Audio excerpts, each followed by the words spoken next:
Assalamualaikum warahmatullahi wabarakatuh. Perkenalkan, nama saya Maulidatul Hasanah, NIM 2102211000026, kelas A, program studi akuntansi, Fakultas Ekonomi dan Bisnis, Universitas Trunojoyo, Madura. Pada kesempatan kali ini, saya akan menjelaskan materi mengenai Pancasila sebagai sistem filsafat. Filsafat berasal dari bahasa Arab, yaitu falsafah.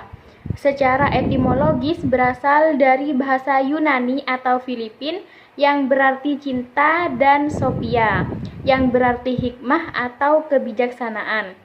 Jadi, filsafat secara etimologis berarti cinta kebijaksanaan. Apakah Anda sering mendengar istilah filsafat diucapkan seseorang atau mungkin Anda sendiri seringkali mengucapkannya? Namun, apakah Anda mengerti dan paham apa yang dimaksud dengan filsafat itu?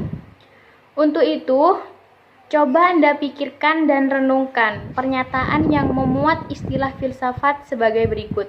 Yang pertama, sebagai seorang pedagang, filsafat saya adalah meraih keuntungan sebanyak-banyaknya. Yang kedua, saya sebagai seorang prajurit TNI, filsafat saya adalah mempertahankan tanah air Indonesia ini dari serangan musuh sampai titik darah terakhir. Yang ketiga, Pancasila merupakan dasar filsafat negara yang mewarnai seluruh peraturan hukum yang berlaku. Yang keempat, sebagai seorang wakil rakyat, maka filsafat saya adalah bekerja untuk membela kepentingan rakyat.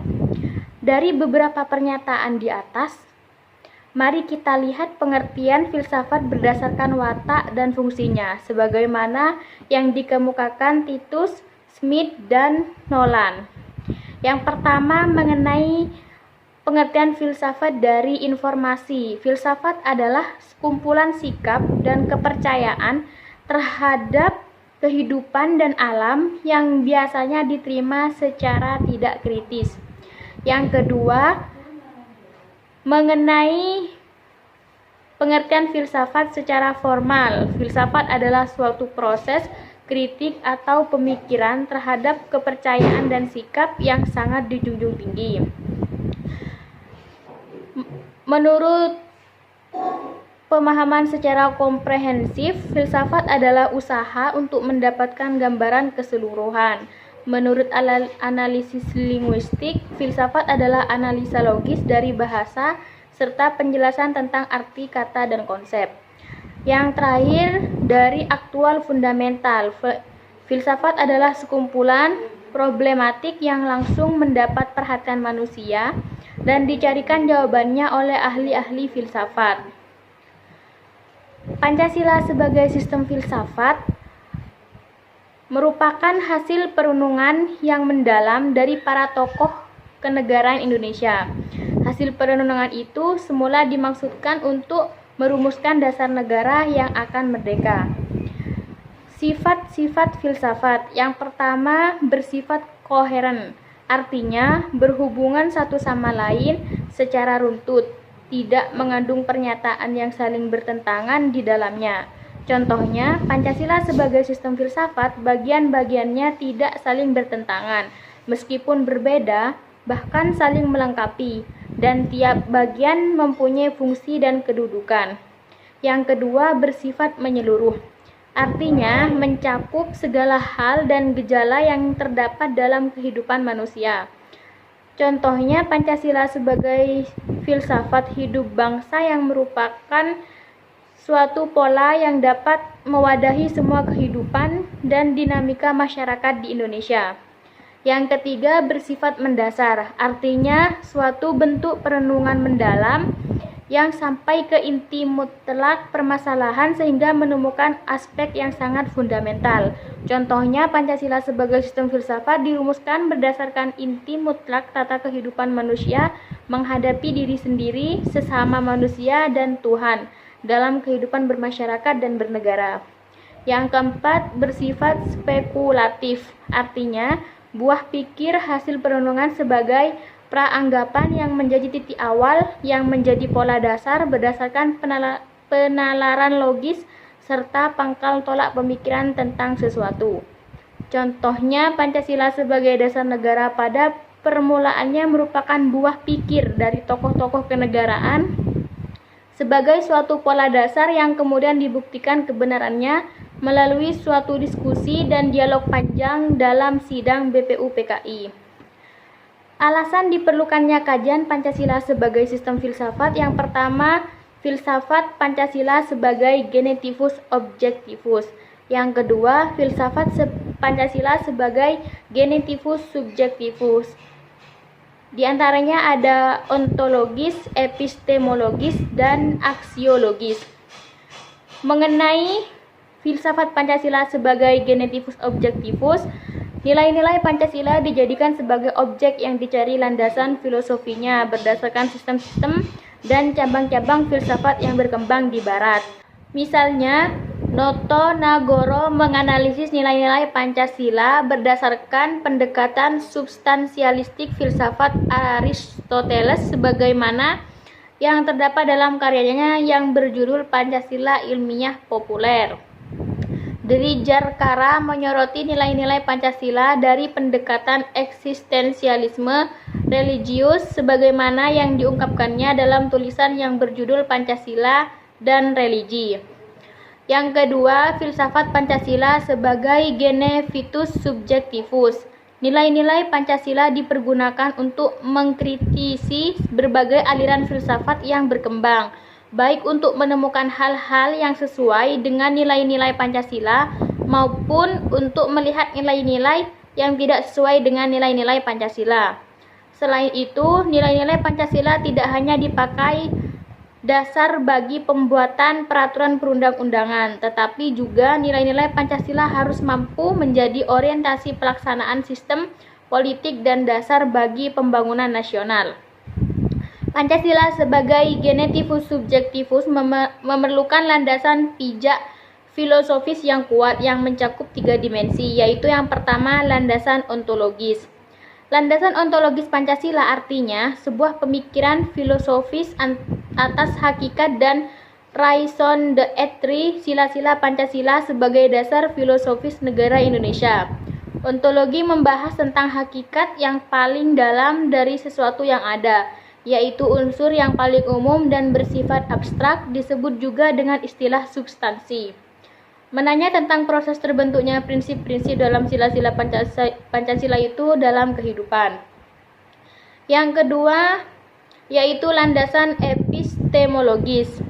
Istilah epistemologi terkait dengan sarana dan sumber pengetahuan atau knowledge. Epistemologi adalah cabang filsafat pengetahuan yang membahas tentang sifat dasar pengetahuan, kemungkinan, lingkup, dan dasar umum pengetahuan. Landasan epistemologis Pancasila artinya nilai-nilai Pancasila digali dari pengalaman atau empiris bangsa Indonesia, kemudian disintesiskan menjadi sebuah pandangan yang komprehensif tentang kehidupan bermasyarakat, berbangsa, dan bernegara. Penjabaran sila-sila Pancasila secara epistemologis. Yang pertama, sila ketuhanan yang Maha Esa. Digali dari pengalaman kehidupan beragama bangsa Indonesia sejak dahulu sampai sekarang. Yang kedua, sila kemanusiaan yang adil dan beradab, digali dari pengalaman atas kesadaran masyarakat yang ditindas oleh penjajahan selama berabad-abad. Yang ketiga, sila persatuan Indonesia, digali dari pengalaman atas kesadaran bahwa keterpecah-belahan yang dilakukan penjajah kolonialisme.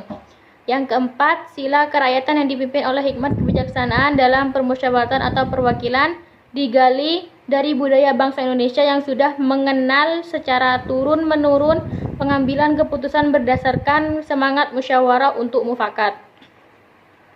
Yang kelima, sila keadilan sosial bagi seluruh rakyat Indonesia, digali dari prinsip-prinsip yang berkembang dalam masyarakat Indonesia yang tercermin dalam sikap gotong royong. Yang ketiga, landasan aksiologis Pancasila. Istilah aksiologis terkait dengan masalah nilai atau value menegaskan bahwa nilai itu merupakan kualitas yang tidak real karena nilai itu tidak ada untuk dirinya sendiri. Ia membutuhkan pengemban untuk berada. Landasan aksiologis Pancasila artinya nilai atau kualitas yang terkandung dalam sila-sila Pancasila. Yang pertama, sila pertama mengandung kualitas monoteis, spiritual, kekudusan, dan sakral. Yang kedua, sila kemanusiaan mengandung nilai martabat, harga diri, kebebasan, dan tanggung jawab. Yang ketiga, sila persatuan mengandung diri solidaritas dan kesetiakawanan. Yang keempat, sila keempat mengandung nilai demokrasi, musyawarah, mufakat, dan berjiwa besar. Yang kelima, sila keadilan mengandung nilai kepedulian dan gotong royong. Esensi atau hakikat Pancasila sebagai sistem filsafat. Yang pertama, hakikat sila ketuhanan terletak pada keyakinan bangsa Indonesia bahwa Tuhan sebagai prinsip utama dalam kehidupan semua makhluk. Yang kedua, hakikat sila kemanusiaan adalah manusia monopluralis yang terdiri atas 3 monodualis, yaitu yang pertama susunan kodrat, yang kedua sifat kodrat, yang ketiga kedudukan kodrat, menurut Noto Nagoro. Yang ketiga, hakikat sila persatuan terkait dengan semangat kebangsaan, rasa kebangsaan terwujud dalam bentuk cinta tanah air.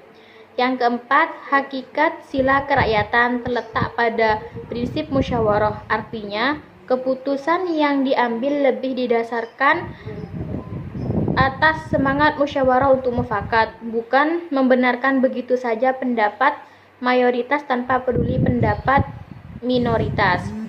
Yang kelima, hakikat sila keadilan terwujud dalam 3 aspek, yaitu keadilan distributif, legal, dan komutatif. Keadilan distributif adalah keadilan bersifat membagi dari negara kepada warga negara. Legal adalah kewajiban warga negara terhadap negara atau dinamakan keadilan bertaat. Keadilan komutatif adalah keadilan antara sesama warga negara. Urgensi Pancasila. Meletakkan Pancasila sebagai sistem filsafat dapat memulihkan harga diri bangsa Indonesia sebagai bangsa yang merdeka dalam politik, yuridis, dan juga merdeka dalam mengemukakan ide-ide pemikirannya untuk kemajuan bangsa, baik secara materi maupun spiritual. Pancasila sebagai sistem filsafat membangun alam pemikiran yang berakar dari nilai-nilai budaya bangsa Indonesia sendiri sehingga mampu dalam menghadapi berbagai ideologi negara. Mungkin hanya itu materi yang dapat saya sampaikan mengenai Pancasila sebagai sistem filsafat. Kurang lebihnya saya mohon maaf. Wassalamualaikum warahmatullahi wabarakatuh.